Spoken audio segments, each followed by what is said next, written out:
Penampakan bedeng tempat Pegi tidur saat jadi kuli, pengakuan pemilik rumah bisa jadi penyelamat.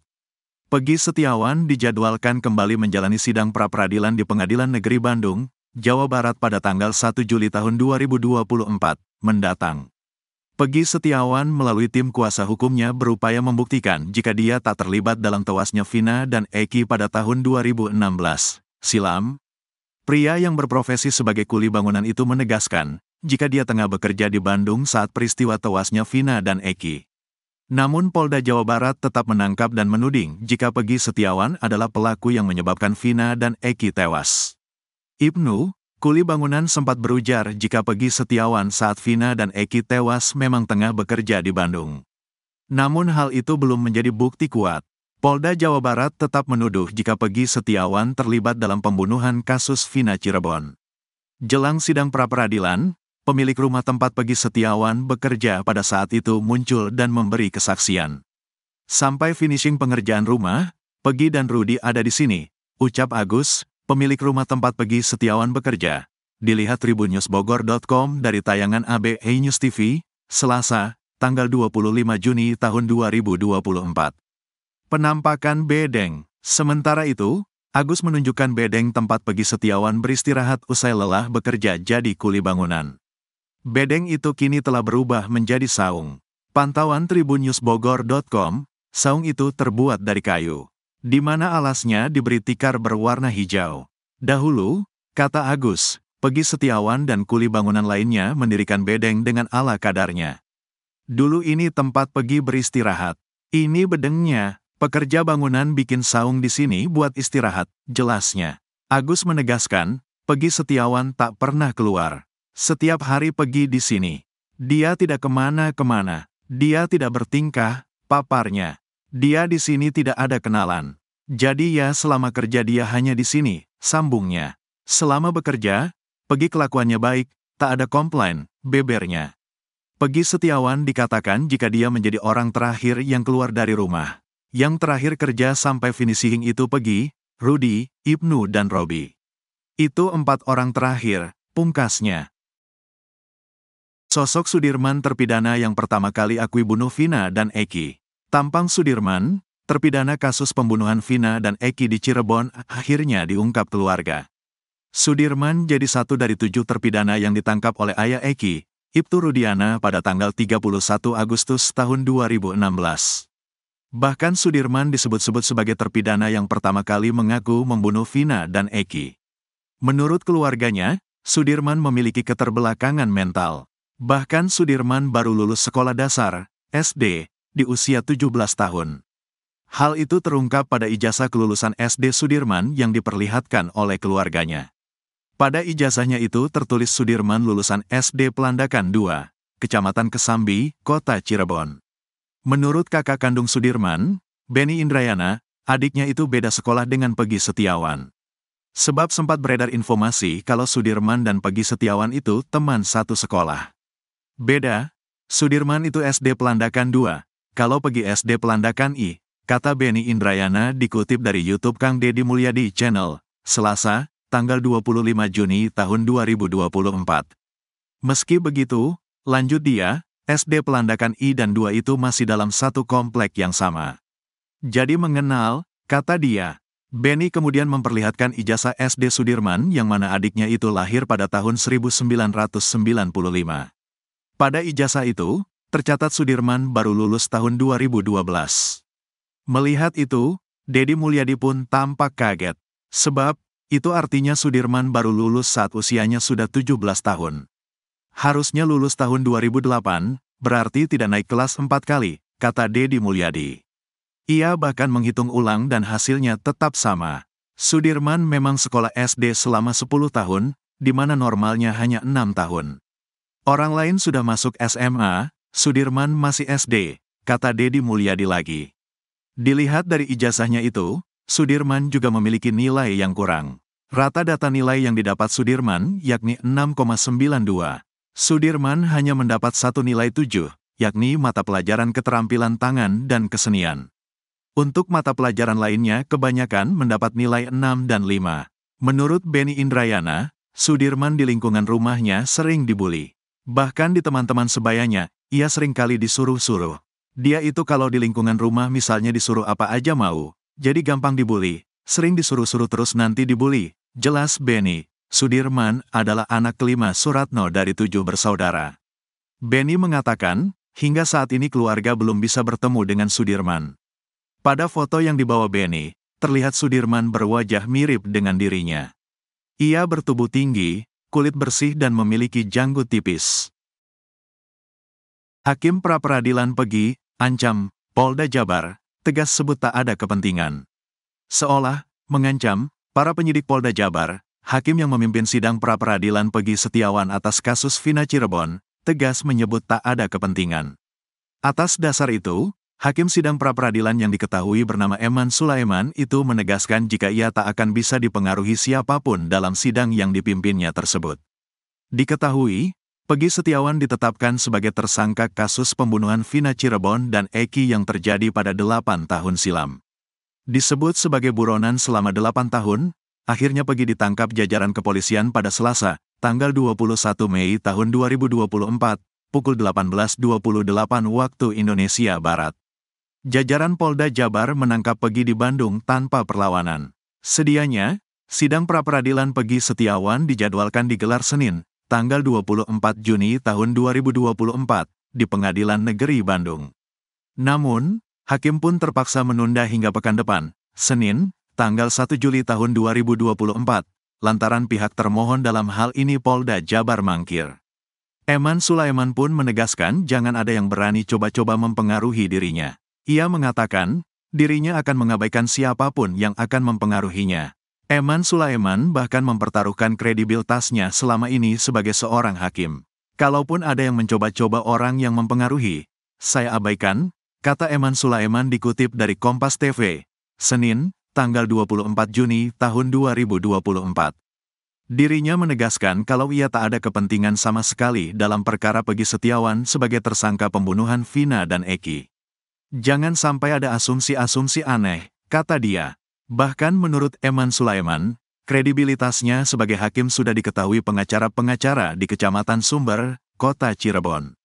Diketahui, Eman sempat menjadi hakim di Pengadilan Negeri Sumber sebagai hakim tahun-tahun 2016 sampai tahun 2018. Kalau pengacara-pengacara Sumber itu biasanya sudah tahu saya seperti itu, jelasnya. Mendengar hal itu, kuasa hukum Pegi Setiawan, Sugianti Irianti, terlihat menganggukkan kepalanya. Eman Sulaiman pun kembali menegaskan dirinya tak ada kepentingan apapun. Saya tidak ada kepentingan dan tidak ada keuntungan, tegasnya. Seharusnya, sidang pra-peradilan Pegi Setiawan digelar hari ini, Senin, tanggal 24 Juni tahun 2024, di PN Bandung. Namun pihak Polda Jawa Barat tidak memenuhi panggilan PN Bandung. Sidang pra-peradilan Pegi Setiawan ditunda pekan depan, tanggal 1 Juli tahun 2024. Ia pun mengancam kepada pihak termohon jika tak datang lagi, maka sidang akan tetap dilanjutkan. Sah dan patut, datang atau tidak datang, kita lanjut, kata dia. Sebab, dirinya menghargai kuasa hukum Pegi Setiawan yang sudah datang jauh-jauh dari Cirebon. Daripada jauh-jauh dari Cirebon, tapi gak ada sidang, kata Eman Sulaiman. Eman juga mengatakan kalau dirinya ingin perkara tersebut lebih cepat. Jangan sampai persidangan pokok perkara digelar, kita belum tuntas, ujarnya. Harta kekayaan Eman Sulaiman, hakim pra-peradilan Pegi di kasus Vina Cirebon. Dalam waktu dekat ini, Pegi Setiawan alias Perong, akan menjalani sidang pra-peradilan atas penetapan tersangkanya dalam kasus pembunuhan Vina Cirebon dan Eki. Adapun dalam sidang pra-peradilan tersebut, hakim yang mengadili yakni Eman Sulaiman. Eman akan bertindak sebagai hakim tunggal. Diketahui, Vina adalah gadis 16 tahun asal kampung Samadikun, Kecamatan Kejaksan, Kota Cirebon, Jawa Barat, yang tewas bersama kekasihnya, Eki, di Jalan Raya Talu, Kecamatan Talun, Kabupaten Cirebon, Jawa Barat pada Sabtu tanggal 27 Agustus tahun 2016. Keduanya menjadi korban penganiayaan geng motor. Menjadi hakim tunggal dalam sidang pra-peradilan tersebut, sosok Eman Sulaiman pun menjadi sorotan publik. Tak terkecuali harta kekayaan sang hakim juga turut menjadi perhatian. Komisi Yudisial juga bakal menerjunkan tim untuk memantau sidang pra-peradilan tersebut. Sedangkan, mantan Kabareskrim Polri Komjen Pol Purn. Susno Duaji menyampaikan permintaannya kepada Hakim Tunggal di pra-peradilan untuk tidak menggunakan saksi dari penyidik sebagai alat bukti. Pasalnya, Susno melihat ada peluang Peggy Setiawan memenangkan gugatannya di Pengadilan Negeri Bandung. Susno Duaji menganalisa penyidik sampai saat ini masih kesulitan mendapatkan alat bukti selain keterangan saksi yakni AF dan Dede. Meskipun Peggy Setiawan diduga menjadi dalang pembunuhan kasus Vina Cirebon yang terjadi pada tanggal 27 Agustus tahun 2016. Susno menilai saksi yang diajukan penyidik sangat lemah. Sementara itu, ada sejumlah saksi yang menguatkan alibi dari Peggy Setiawan. Selain saksi lemah, lanjut Susno, pihak penyidik juga belum memiliki cukup alat bukti forensik yang menguatkan Peggy sebagai tersangka. Alat bukti lainnya untuk membuktikan Peggy sebagai tersangka juga sulit didapat seperti bercak darah korban di baju Peggy Setiawan atau bercak sperma di tubuh Vina. Pasalnya, kasus ini sudah lama tak ditangani. Jadi kita tunggu hakim yang adil, katanya. Sementara itu, Penasihat Kapolri, Irjen Pol. Purn. Arianto Sutadi merespons baik digelarnya sidang pra-peradilan Peggy Setiawan dalam waktu dekat ini. Ia meminta agar hakim di sidang tersebut untuk berhati-hati dalam menyidangkan Peggy Setiawan. Pak Hakim juga nanti mestinya hati-hati tuh jangan seperti hakim-hakim yang dulu tahun 2016 langsung main potong, main membuktikan, main memutus seperti itu hanya dengan bukti-bukti yang kelihatan simpel, tambahnya. Biodata Eman Sulaiman. Eman Sulaiman ditunjuk oleh Pengadilan Negeri Bandung sebagai hakim tunggal dalam sidang pra-peradilan yang diajukan Peggy Setiawan. Pengajuan gugatan pra-peradilan Peggy Setiawan saat ini sudah terregister di laman Sistem Informasi Penelusuran Perkara, SIPP, Pengadilan Negeri, PN, Bandung, dengan nomor perkara 10, PIT, PRA, 2024, PN Bandung. Peggy menggugat Kapolri Cek Polda Jabar Cek di Treskrimum Polda Jabar. Rencananya, sidang tersebut bakal digelar pada tanggal 24 Juni tahun 2024, di PN Bandung. Diketahui, Eman Sulaiman berkarir menjadi hakim sejak tahun 2016. Ia pernah menjadi hakim di Pengadilan Negeri Sumber, Cirebon, dan Hakim Pengadilan Agama Sumedang. Eman Sulaiman juga pernah menjabat sebagai ketua di Pengadilan Tinggi Kupang hingga Pengadilan Tinggi Yogyakarta. Berikut profil lengkapnya.